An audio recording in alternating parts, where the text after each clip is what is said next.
എന്ത് വിധി ഇത്?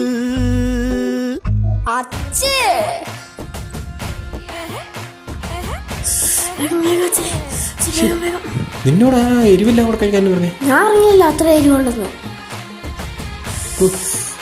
കാന്താരി എല്ലാം കൂടെ കഴിച്ചിട്ട് ഞാനത് വെറുതെ കൊണ്ടുവന്ന് വെച്ചായിരുന്നു.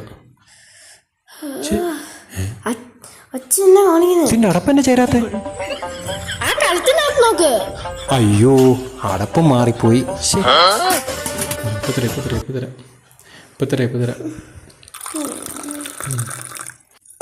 എന്നാ കുടിച്ചോ. എനിക്ക് വേണ്ട, എന്റെ എരിവ് പോയി. ചേടാ